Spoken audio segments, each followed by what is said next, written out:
मंगलाचरण। नमो अरिहंताणं नमो सिद्धाणं नमो आयर्याणं नमो उवजायाणं नमो लोये सवसाहुणं मोक्षमार्गस्य नेतारं भीतारं कर्मभूभृतां ज्ञातारं विश्वतत्त्वानां वंदे तद्गुणलब्धये।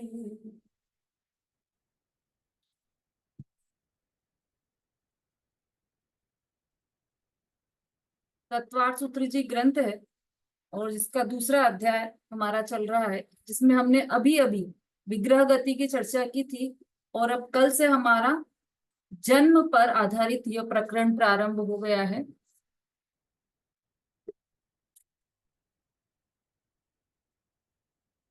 इकतीस और 32 सूत्र कल हमारे चले थे। 2 सूत्र चल गए थे, 2 सूत्र का वांचन करना है शोभा जी। दीदी जय जी। दीदी क्वेश्चन था इसलिए मैंने पहले हैंडल्स कर दी। वो मैंने जैन सिद्धांत कोश जिनेंद्र वर्णी जी का लेके आई हूँ, तो उसमें लिखा हुआ है, प्रश्न है कि मोड़े वाली गति अपन 4 समय से पूर्व। अभी आप पहले ये 2 सूत्र बोल लीजिए, उसके बाद अपन थोड़ा आगे बढ़ते हैं। एक बार सामान्य रिवीजन करेंगे, उसके बाद आप प्रश्न पूछिएगा। जी अच्छा जी अच्छा।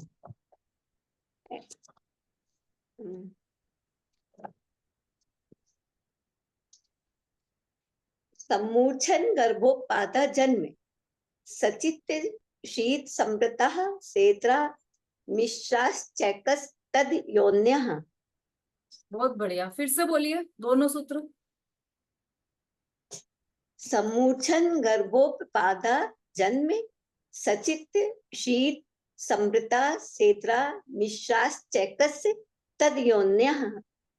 बहुत बढ़िया, बिल्कुल सही। मिश्राश्चेकस्त ध्योन्यः, यही है। बहुत अच्छा। अब देखिए, एक बार अपन जो कल हमने समझा था उसको एक बार शॉर्ट में रिवाइज कर लेते हैं, उसके बाद आगे बढ़ते हैं। सम्मूर्छन गर्भोपपादा जन्म। जन्म 3 प्रकार के होते हैं, सम्मूर्छन, गर्भ और उपपाद। सम्मूर्छन जन्म, गर्भ जन्म और उपपाद जन्म, जिसमें माता पिता के रज और वीर्य की आवश्यकता नहीं होती और चारों ओर से ही वह परमाणु को ग्रहण करके शरीर बनता है, वह सम्मूर्छन जन्म होता है। और जिसमें माता पिता के मतलब स्त्री के और पुरुष के रज और वीर्य की आवश्यकता होती है, उनके मेल से जो जन्म होता है वह गर्भ जन्म होता है। और बिना माता पिता के रज और वीर्य के देव और नारकियों के निश्चित स्थान में उत्पन्न होने को उपपाद जन्म कहते हैं। ये उपपाद जन्म वाला शरीर वैक्रियक रजकणों से बना होता है। और फिर हमने देखा था कि ये जो 3 तरह के जन्म है वह किन किन योनियों में हो सकते हैं। तो हमने योनियों की चर्चा की थी 32 नंबर के सूत्र में। इसमें 9 प्रकार की योनियां देखी थी हमने, सचित, अचित, शीत, उष्ण, संवृत, निवृत और इन तीनों के मिश्र। इस तरह से 9 योनियां यह होती है जो जन्म स्थान होते हैं जीव के। जो जीव सहित योनि होती है उसे सचित्त कहते हैं, जीव रहित योनि होती है उसे अचित्त योनि कहते हैं। जो मतलब जो ढकी हुई योनि हो, जो किसी के देखने में न आए, ऐसे उत्पत्ति स्थान को संवृत योनि कहते हैं। और जो देखने में आए, ओपन में हो, उसे निवृत योनि कहते हैं। और उसके बाद कौन सी बच गई, शीत और उष्ण। तो जो शीत स्थान पर हो वह शीत योनि है। मतलब जहां पर सर्दी में जीव उत्पन्न होते हैं उसे शीत योनि कहते हैं, गर्मी में जीव उत्पन्न होते हैं उसे उष्ण योनि कहते हैं। अब बचे इन सबके मिश्र। तो सचित्त और अचित्त, जहां पर सचित्त और अचित्त दोनों हो, दोनों प्रकार की हो योनि, मतलब जहां पर सजीव और निर्जीव दोनों प्रकार की व्यवस्था हो, वह सचित्ताचित्त योनि है। जहाँ शीत और उष्ण दोनों प्रकार का हो, वहां पर शीतोष्ण योनि होती है। और जहां पर संवृत और विवृत है ना, तो ढका, थोड़ा ढका हुआ और थोड़ा खुला हुआ स्थान हो, उस योनि स्थान को संवृत विवृत योनि कहते हैं। और फिर इसमें हमने गर्भ योनि के आकार के भी 3 भेद देखे थे। जो 3 योनि में से जो गर्भ योनि है उसके आकार के 3 भेद देखे थे। शंखावर्त, कुमोर कुर्मोन्नत और वंशपत्र। शंखावर्त, कुर्मोन्नत और वंशपत्र। तो जो शंखावर्त है वो तो जैसे बंध्या स्त्री हो, बांझ स्त्री हो, उनके जो जैसा होता है वह होता है, जिसमें मतलब गर्भ नहीं ठहरता है। यदि ठहर भी जाए तो उसमें जीव पैदा नहीं होता है, मर जाता है। उस योनि को शंखावर्त योनि कहते हैं, जो शंख के आकार की घुमावदार होती है। और कुर्मोन्नत ऐसी योनि होती है जिसमें तीर्थंकर, चक्रवर्ती, वासुदेव या त्रेसठ शलाका के महापुरुष का जन्म होता है, वह कुर्मोन्नत योनि होती है। और वंशपत्र जो सभी साधारण जीवों के शेष गर्भ जन्म वाले जीवों के सबके जो होती है, वह शंख पत्र योनि, वंश पत्र योनि होती है। ठीक है, ये कल समझ लिया था हमने। हाँ, अब इस संबंधी प्रश्न बोलिए शोभा जी।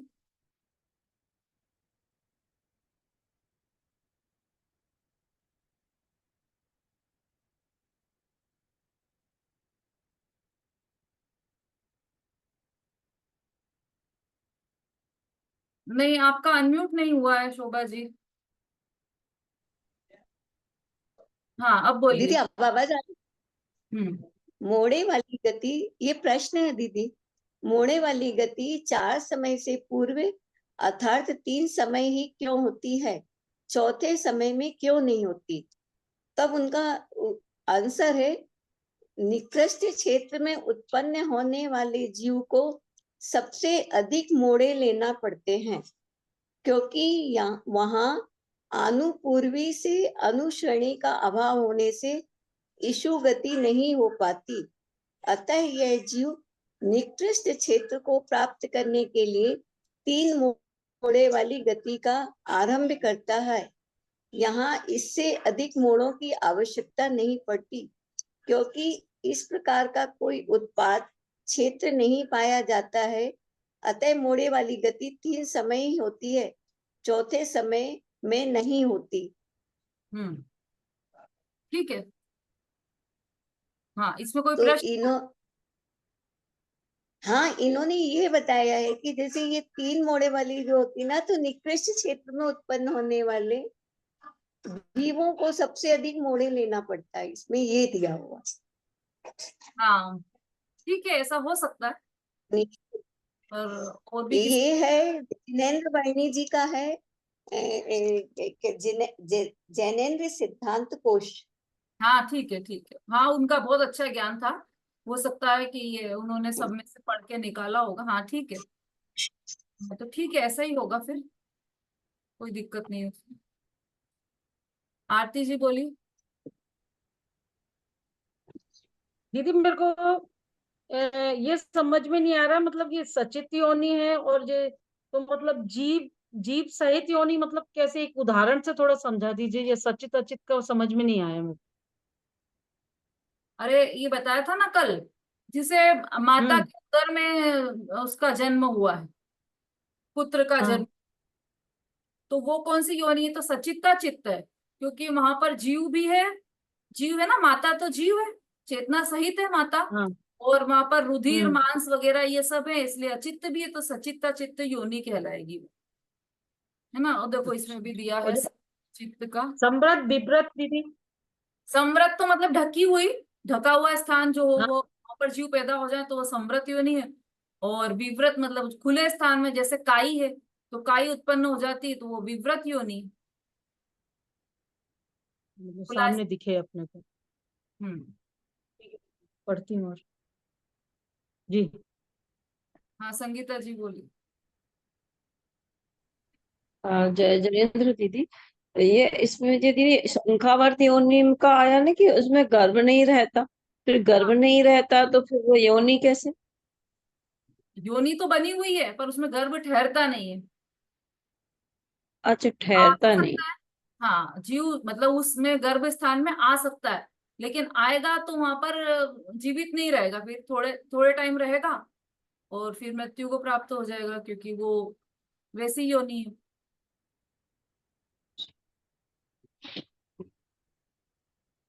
हाँ रेणु जी बोलिए। जैसे कि हम लोग दीदी दीदी मैं यहाँ अभी व्हाट्सएप पे ना मतलब पूरा वो आया हुआ था, तो उसमें ये लिखा हुआ था कि शंखावृत जो योनि है वो चक्रवर्ती की पटरानी की होती है, तो चक्रवर्ती की पटरानी के कोई मतलब बच्चा नहीं होता।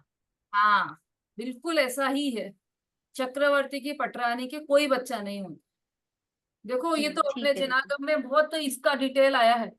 क्या होता है कि चक्रवर्ती की पटरानी तो विशेष ताकत वाली होती है, और बहुत खूबसूरत जी होती है, और बहुत ताकत वाली होती है। मतलब उसमें इतनी ताकत होती है कि वो जब चक्रवर्ती का जो भोजन होता है उसमें अपन जैसे इलायची केसर ऐसे ऐसे पीस के डाल देते हैं ना, तो वो रत्न को उठाती है हाँ। और रत्न का चूर्ण बना देती है अपनी उंगलियों से, और उसको पीस अच्छा। डेकोरेट कर देती है। जैसे अपन इलायची केसर इलायची से डेकोरेट करते हैं ना, वैसे वो चीजों को जी पकवानों को उससे डेकोरेट करती है, रत्न के चूर्ण से। इतनी ताकत जी उसमें होती है। और पटरानी का उसको पद मिला हुआ होता है, लेकिन फिर भी उसके बच्चा नहीं होता है। मतलब कोई भी असुविधा नहीं, सब सारे ही पुण्य उदय हैं उसके, लेकिन वो उसके जो दूसरी रानियां हैं उनके सबके खूब खूब बच्चे होते हैं, और उनको देखकर वो जी। मन ही मन हिंजड़ती है कि मेरा बच्चा नहीं हो रहा है, मुझे बच्चा नहीं हो रहा है, मुझे बच्चा नहीं। मन ही मन हिंजड़ती और नरक में जाती है फिर। अच्छा, हाँ मतलब इतना विशेष पुण्य लेने के बाद भी नरक में चली जाती है। पुण्य का उदय है, इसलिए वो जी सामग्री मिल गई, साता रूप सामग्री। पर पाप का उदय ऐसा जी नहीं, मतलब बच्चे नहीं हो रहे हैं उसको, पाप का उदय भी चल रहा है जी साथ। और वो जी पाप और पुण्य दोनों का उदय है उसको, लेकिन वो पाप के उदय में आर्त रौद्र ध्यान करती है, हाय मेरे बच्चा नहीं, हाय हर समय कलेशित परिणाम रहते हैं। तो ये परिणाम से ओहो। अब गति का बंद होगा। पिछले जन्म में जो जी पुण्य किया था उसके उदय में चक्रवर्ती की पटरानी बन गई, लेकिन इस जन्म में जो पाप कमा रही है उससे अगले जन्म में नरक जाना पड़ेगा। संसार की विचित्रता देखो, कहाँ जी चक्रवर्ती की पट रानी जी और कहाँ सीधे नरक जी में जाएगी। सब परिणामों से आधारित है ये सब बातें, सारी जितनी भी गतियां जी। मिलती है वो सब परिणामों के आधार से मिलती है। ठीक है दीदी, थैंक यू। हाँ दीदी, ऐसा कुछ नियोग है ना कि वो पटरानी ना पीरियड से भी नहीं होती है, इससे चक्रवर्ती को कोई मतलब असुविधा ना पड़े, इस टाइप से कुछ भी ऐसा सुना है मैंने, इसीलिए पटरानी उसके सब फिर माने तो क्या होगा। लेट है। दीदी जितने चक्रवर्ती है सबकी पटरानियां नरक जाती है। जितने हाँ, चक्रवर्ती है जैसे भरत चक्रवर्ती वगैरह वो।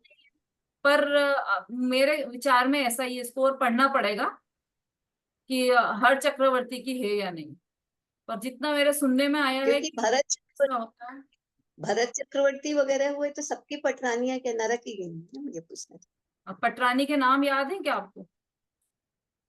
नहीं नहीं। नहीं है ना, तो वही हो सकता है कि वो नरक ही गई हो। अगर अगर ऐसा हुआ होगा तो फिर नरक गई होंगी, है ना, हाँ, संभव है। जय जिनेन्द्र दीदी।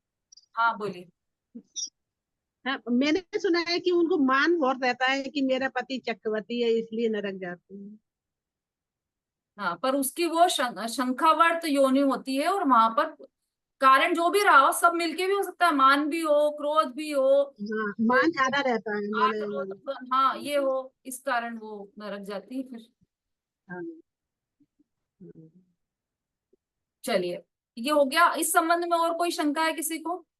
ये अपना जो गर्भ योनि के आकार तक का हो गया। अब हमारा 33वां सूत्र प्रारंभ कर रहे हैं हम। गर्भ जन्म किसे कहते हैं? अभी हमने तीनों बात की थी ना, समूर्छन, गर्भ और उत्पाद। अब यहाँ पर कह रहे हैं कि गर्भ जन्म किसे कहते हैं, ये डिटेल में अब जानना चाहते हैं। तो उसके लिए 33वां सूत्र है, जरायु जांडज पोतानाम गर्भः। जरायु जांडज पोतानाम गर्भः। जरायुज, अंडज और पोतज, इन तीन प्रकार के जीवों के गर्भ जन्म ही होता है, अर्थात उन जीवों के ही गर्भ जन्म होता है। ये जो गर्भ जन्म है वो तीन प्रकार का है, जरायुज, अंडज और पोतज, इन तीन नाम से होता है गर्भ जन्म। तीन प्रकार का गर्भ जन्म होता है, और ये तीन प्रकार का ही गर्भ जन्म होता है। और जिनके जरायुज, अंडज और पोतज हो उनके गर्भ जन्म ही होगा। ये दोनों बातें समझ लेना। ये 3 प्रकार के जीवों के गर्भ जन्म ही होता है। जिसने जरायुज रूप से जन्म लिया है उसका भी गर्भ जन्म कहलाएगा, जिसने अंडज रूप से जन्म लिया है वह भी गर्भ जन्म है, और जिसने पोतज रूप से जन्म लिया है वह भी गर्भ जन्म है। और जो जरायुज है, अंडज और पोतज है, वह गर्भ जन्म ही है। अब देखिए टीका। जरायुज जाली के समान मांस और खून से व्याप्त एक प्रकार की थैली से लिपटा हुआ जो जीव जन्म लेता है उसे जरायुज कहते हैं, जैसे गाय, भैंस, मनुष्य इत्यादि, है ना। अभी अब इसका तो सबको अनुभव भी होगा। ऐसे जो वो थैली होती है जो जाली के जैसी होती है और खून और मांस से लिपटी हुई होती है, उस थैली में लिपटा हुआ जो जीव जन्म लेता है उसे जरायुज कहते हैं, है ना। मनुष्य की भी ऐसी होती है, गाय भैंस की भी ऐसी होती है, तो वो सभी जरायुज है। दूसरा है अंडज। जो जीव अंडों में जन्म लेते हैं उनको अंडज कहते हैं, जैसे चिड़िया, कबूतर, मोर इत्यादि पक्षी। अब अंडों को शाकाहारी कहना कि मांसाहार कहना, है ना। हम तो शाकाहार अंडे खाते हैं, ऐसा अलग नया चल गया है। शाकाहारी अंडे एक नया ही टर्म चल गया है। तो अंडे तो साक्षात मांसाहारी है, क्योंकि वो तो पूरा गर्भ ही है। एक तरफ तो भ्रूण हत्या को पाप कहते हैं और दूसरी तरफ अंडे खाते हैं, तो दोनों बात तो एक ही है। वह भी वो गर्भ में है जन्म, और ये अंडे में है जीव। जैसे वहां पर गर्भ में जीव है वैसे यहाँ पर अंडे में जीव है। तो चिड़िया, कबूतर, मोर इन सब के अंडे होते हैं, और यह भी गर्भ जन्म ही कहलाता है। अंडे वाला भी गर्भ जन्म ही है। तीसरा पोतज। उत्पन्न होते समय जिन जीवों के शरीर के ऊपर किसी प्रकार का आवरण नहीं होता उन्हें पोतज कहते हैं, जैसे सिंह, बाघ, हाथी, हिरण, बंदर। इन पर कोई थैली भी लिपटी नहीं होती और ये किसी अंडे में भी नहीं होती। तो ये शेर, बाघ, हाथी, बंदर, हिरण ये सब ऐसे के ऐसे ही उत्पन्न होते हैं, बिना थैली और बिना अंडे के। असाधारण भाषा और अध्ययन आदि जरायुज जीवों में ही होता है। चक्रधर, वासुदेवादिक महाप्रभावशाली पुरुष जरायुज होते हैं। मोक्ष भी जरायुज को ही प्राप्त होता है। ठीक है, ये तो समझ में आ गया होगा सबको। जरायुज मतलब जो ये जो पहला वाला जो भेद किया है ना, जिसमें खून और मांस की जो थैली से मतलब रहते हैं, वो वाला जन्म जरायुज है। हाँ शशि जी बोलिए। दीदी जय जी ने हम्म। चींटी अंडे देती है दीदी? क्या? चींटी अंडे देती है? कौन? चींटी। आवाज नहीं आ रही क्लियर आपकी। चींटी चींटी है ना, हाँ अंडे देती है? हाँ हाँ। कितने इंद्रिय जीव है चींटी? चा 3 इंद्रिय। 3 इंद्रिय है ना। तो स्पर्शन, रसना और घ्राण 3 इंद्रिय है। तो ऐसा देखा तो जाता है कि चींटी अंडे देती है ना। मच्छर अंडे नहीं देते, वो तो सम्मूर्छन होते हैं। इसका मतलब चींटी सम्मूर्छन नहीं है। ठीक जो है। नाना जी थे ना, हाँ उनने कहा था चींटी अंडे नहीं देती है। नहीं देती है। अच्छा हाँ ऐसा बोला था। दीदी अच्छा। चींटी भी समोच्चन जन्म में आती है दीदी। सम्मूर्छन है चींटी चींटी। को समुचन हाँ समुचन मच्छर। बता अच्छा अच्छा ठीक। समुचन बताते। अच्छा अच्छा। हाँ तो सम्मूर्छन है तो फिर स्वयं ही उत्पन्न हो गई, तो फिर अंडे नहीं देगी, क्योंकि उसकी आगे की संतति हाँ तो सम्मूर्छन ही रहेगी, तो उसमें गर्भ जन्म नहीं हाँ। होगा। ठीक है, सही है बात। संयम प्रकाश जी में संगीत जी गोदा जी से सुना था। क्या? संयम प्रकाश जी ग्रंथ का हुआ था गोदा जी का, उसमें आया था। क्या आया था? ये समुच्चन, चिट्टिया समुच्चन होती है, अच्छा ठीक, समुच्चन जन्म। ठीक है, फिर तो नहीं होते होंगे ना उसके अंडे। ठीक है, चलिए। अब ये हो गया हमारा, मोक्ष भी जरायुज को ही प्राप्त होता है, मतलब ऐसे गर्भ जन्म वालों को ही प्राप्त होता है मोक्ष भी। ये तो हो गया गर्भ जन्म का। अब इसके बाद आ गया उपपाद जन्म। 34वें नंबर का सूत्र है, उपपाद जन्म किसे कहते हैं? देव नारकाणाम उपपादः। देव नारकाणाम उपपादः। देव और नारकी जीवों के उपपाद जन्म ही होता है, अर्थात उपपाद जन्म उन जीवों के ही होता है, मतलब उनके अतिरिक्त तो और किसी को नहीं होता। और देव नारकियों का जब भी जन्म होगा तो उपपाद जन्म ही होगा, और उपपाद जन्म जिसका भी होगा वो देव और नारकी ही रहेंगे, दूसरे किसी को नहीं होता। दोनों तरफ से है बातें। इसी तरह से गर्भ जन्म में भी ऐसे ही लिया था, दोनों तरफ से बात समझाई थी, इसमें भी दोनों तरफ से बात समझा दे। ठीक है। देवों के प्रसूति स्थान में शुद्ध सुगंधित कोमल संपुट के आकार शैया होती है, उसमें उत्पन्न होकर अंतर मुहूर्त में परिपूर्ण जवान हो जाता है। जैसे कोई जीव शैया से सोकर जागता है, उसी प्रकार आनंद सहित वह जीव बैठा होता है। यह देवों का उपपाद जन्म है। देव और नारकियों के उपपाद जन्म होता है, उसमें देवों का कैसा होता है वो बता रहे हैं। देवों का जो प्रसूति स्थान, या कहें कि वो जो शैया है, उत्पाद शैया, वह शुद्ध सुगंधित कोमल संपुट के आकार की शैया होती है। उसमें उत्पन्न होकर अंतर मुहूर्त में परिपूर्ण जवान हो जाता है। वहां पर बचपन का कोई काम नहीं है। देव हो चाहे नारकी हो, दोनों जगह पर बचपन नहीं होता है, सीधा जवान का जवान मनुष्य उठता है, जैसे सोकर उठा हो, है ना। और आनंद सहित, ऐसे आंख मलता हुआ या ऐसा कुछ भी नहीं, आराम से जैसे बिल्कुल खुश बैठा हो, ऐसा ऐसा वहां पर जन्म वहां पर ऐसा होता है। हाँ जी। इसलिए दीदी दीदी संपुट यानी क्या होता है? कोमल संपुट के आकार। हाँ, संपुट क्या है? हाँ, वो जो शैया होती है ना, संपुट मतलब होता है दोना या कटोरे के आकार का, है ना। दीदी जैसे उसमें लिखा उत्पन्न होकर अंतर मुहूर्त में परिपूर्ण जवान हो जाता है, यानी जब वो अंतर मुहूर्त के पहले पैदा होता है तो छोटा सा ही होता है ना, छोटा होता होगा। सीधा जवान ही होता है, छोटा होता ही नहीं है वहां पर। उत्पन्न होकर अंतर मुहूर्त में परिपूर्ण जवान हो जाता है। अंतर मुहूर्त किसको कहते हैं? डायरेक्ट जन्म होता बहुत कम समय में मतलब पूरा जवान ही उठता है वहां से, बच्चा नहीं होता है वहां पर। वो चीज दिख नहीं सकती कि वो छोटा हुआ, वो चीज नोटिस नहीं कर पाते हैं। ये ऐसा हो सकता है, लेकिन वो अंतर्मुहूर्त में मतलब समय, कुछ समय में ही सीधा जवान बैठ जाता है वहां पर। और अंतर्मुहूर्त तो बहुत कम समय है, उसमें तो वो परिपूर्ण शरीर बनने में जितना समय लगा, बनते से जवान बना शरीर, और जवान शैया से उठकर बैठ जाता है। और शैया कैसी होती है? शुद्ध सुगंधित कोमल संपुट के आकार की शैया होती है। जैसे कोई जीव शैया से सोकर जागता है, ऐसा वह बैठ जाता है, उसी प्रकार आनंद सहित वह जीव बैठा होता है।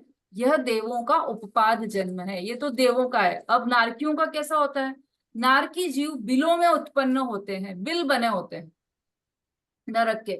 नरक की सबने वीडियो भी देखी होगी यदि, तो उसमें भी देखा होगा या चित्र देखे होंगे, उसमें ऐसे बिल होते हैं। बिलों की भी मतलब व्यवस्थित व्यवस्था होती है, कौन से नरक में कितने बिल हैं वह भी निश्चित संख्या है, और किस किस जगह पर आएंगे वो बिल, कहाँ कौन से नरक में चारों तरफ है, कौन से नरक में किस तरफ है, ये पूरा सब कुछ फिक्स है, और सब कुछ वर्णित है जिनागम में। तो मधुमक्खी के छत्ते की भांति ओधा मुख किए हुए इत्यादि आकार के विविध मुख वाले उत्पत्ति स्थान हैं। ऐसे उल्टे उल्टे वहां पर नारकी जीव उत्पन्न होते हैं, और वे उल्टा सिर ऊपर पैर किए हुए अनेक कष्टकर वेदनाओं से निकलकर विलाप करते हुए धरती पर गिरते हैं। सिर नीचे और पैर ऊपर उल्टा, ऐसे वो धरती पर गिरते हैं। यह नारकी का उपपाद जन्म है ना। फिर क्या होता है जन्म वहां पे? बिल में से गिरते से ही कहाँ तहा भूमि परसत दुख इसो, बिच्छू सहस डसे नहीं तिसो। जैसे 1000 बिच्छू डंक मारे तब जितना कष्ट हो उससे भी ज्यादा कष्ट वहां की भूमि के स्पर्श मात्र से हो जाता है। इतनी मतलब वो भूमि वहां की इस टाइप की बनी होती है।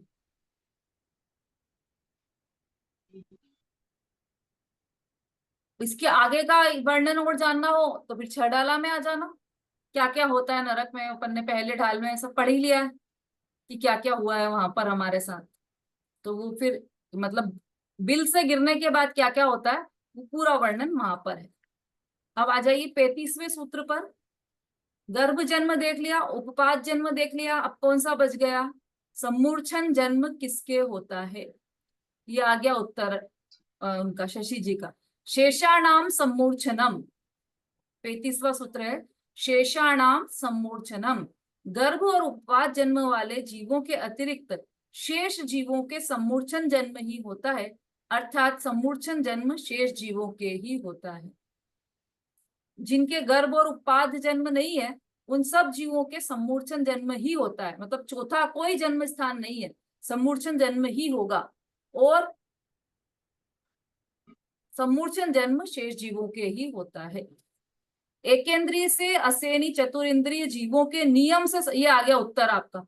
एकेंद्रिय से असेनी चतुरिंद्रिय जीवों के नियम से सम्मूर्छन जन्म होता है। एकेंद्रिय, 2 इंद्रिय, 3 इंद्रिय, 4 इंद्रिय सबके नियम से सम्मूर्छन जन्म होता है। तो लट, पीपिल, अली आदि शरीर ये वाला जो है ना, तो लट हो चाहे चींटी हो, भंवरा हो, इन सब का सम्मूर्छन जन्म होता है, इनका गर्भ जन्म नहीं होता, मतलब इन सब के अंडे नहीं होते। और असेनी तथा सेनी पंचेंद्रीय त्रियंचों के गर्भ और सम्मूर्छन दोनों प्रकार के जन्म होते हैं। असेनी और सेनी पंचेंद्रीय जीव हों उनके गर्भ जन्म भी होगा और सम्मूर्छन जन्म भी हो सकता है, दोनों प्रकार के जन्म होंगे। अर्थात कुछ गर्भज होते हैं और कुछ सम्मूर्छन होते हैं। लब्ध पर्याप्तक मनुष्यों के भी सम्मूर्छन जन्म होता है।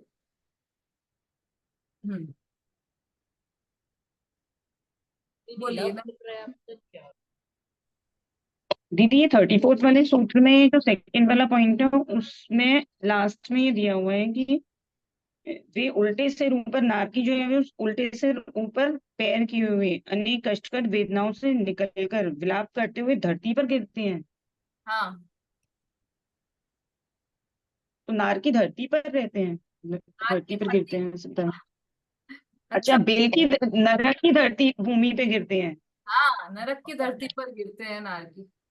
वहां भी तो धरतियां है ना, धम्मा और रत्न प्रभा, पंख प्रभा, धूम प्रभा, बालुका प्रभा, अलग अलग पृथ्वियां हैं। तो नरक की वो जैसे परिणाम किए होंगे वैसी पृथ्वी पर वो गिरेगा।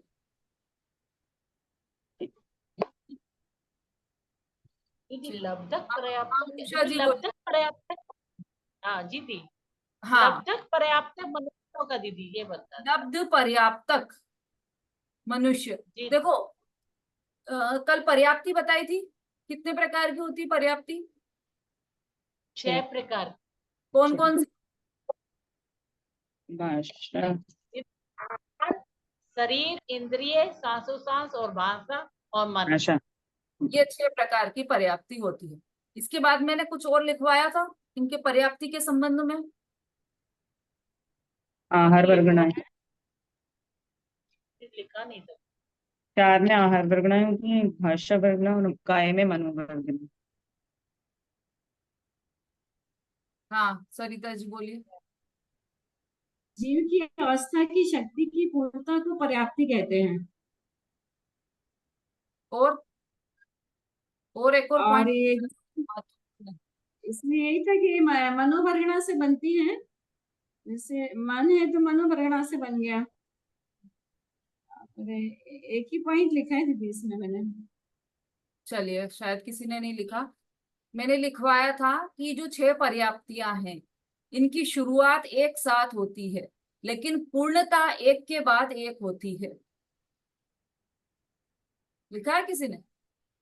इनकी शुरुआत एक साथ होती है और पूर्णता एक के बाद एक होती है। तो सबसे पहला कौन सी पर्याप्ति पूर्ण होगी? आहार पर्याप्ति पूर्ण होगी। उसके बाद कौन सी है दूसरी? दूसरी दीदी वो शरीर है। आहार के बाद शरीर पर्याप्ति पूर्ण होगी। उसके बाद इंद्रिय है, इंद्रिय है। तो इंद्रिय पर्याप्ति मतलब एक के बाद एक पूर्ण होगी। शुरुआत सबकी हो गई, लेकिन एक के बाद एक होगी। और जिनको ये पर्याप्ति पूरी हो जाती है वो कहलाते हैं पर्याप्तक मनुष्य। लेकिन जिनकी ये पर्याप्ति पूरी नहीं हो पाती है वो कहलाते हैं अपर्याप्तक मनुष्य। मतलब ये पर्याप्ति पूरी नहीं हो और पहले ही उनकी मृत्यु हो जाए, वो अपर्याप्तक मनुष्य कहलाते हैं। अब अपर्याप्तक मनुष्य भी दो प्रकार के हैं, लब्ध अपर्याप्तक और एक और कौन सा है, मतलब दो प्रकार के अपर्याप्तक पुरुष हैं। तो उसमें जो मतलब जिनकी जिनकी पर्याप्ति पूर्ण भी नहीं होगी, एक तो वो हो गए, और जिनकी पर्याप्ति अभी पूर्ण नहीं हुई है वो हो गए। तो ये इस तरह से दो प्रकार के मनुष्य हो गए। तो इसमें क्या लिखा है कि लब्ध पर्याप्तक मनुष्यों के भी सम्मोचन जन्म होता है। मतलब जिनकी पर्याप्ति पूर्ण नहीं होने वाली है उनके भी सम्मूर्छन जन्म ही होता है। ठीक है उषा जी? जी दी, दीदी हाँ दीदी, जिसकी पर्याप्ति पूरी नहीं हो, हाँ उनका सम्मूर्छन जन्म होता है।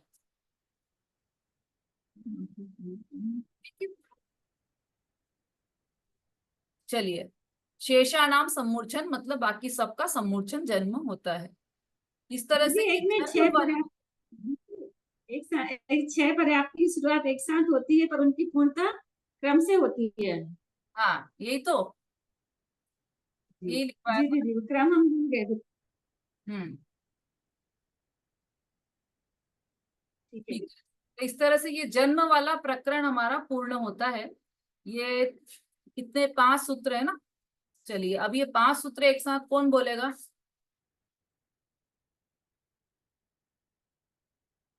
पहले तो जिनको याद है वो हैंड रेस कीजिए, बिना देखे बोलने वाले लोग हैंड रेस कीजिए। संगीता जी?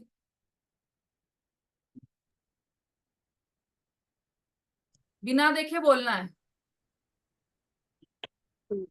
दीदी बच्चा कच्चा याद है।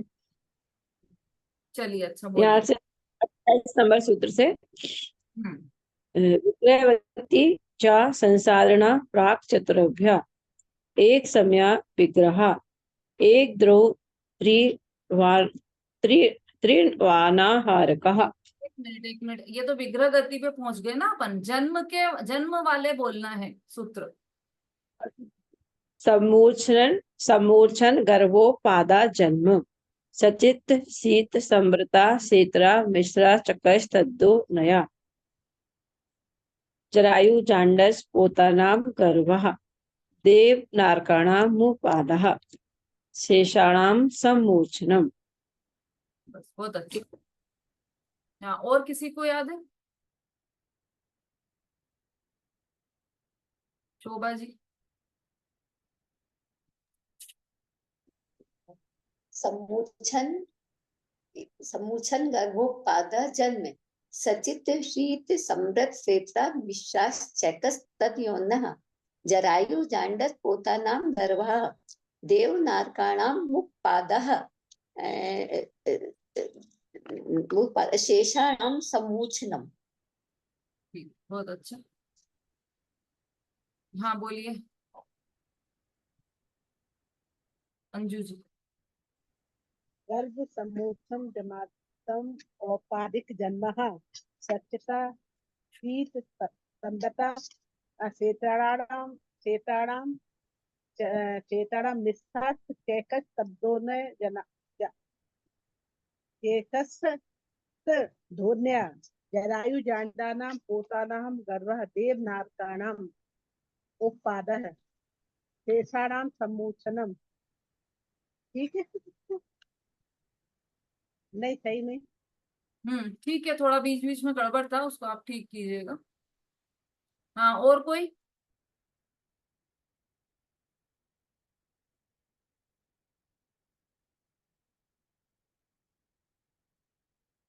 याद तो सबको ही करना है।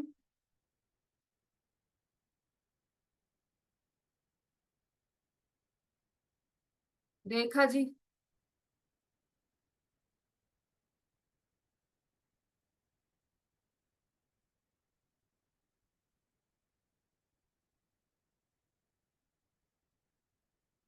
हाँ रेखा जी कहाँ, भीतरवार से हैं शायद, बोलिए।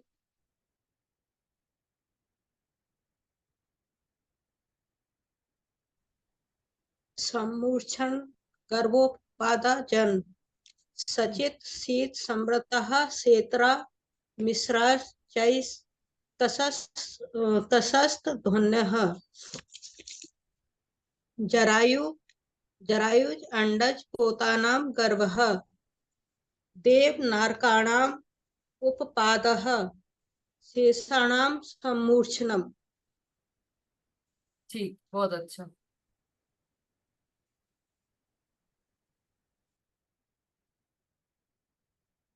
ललिता जी।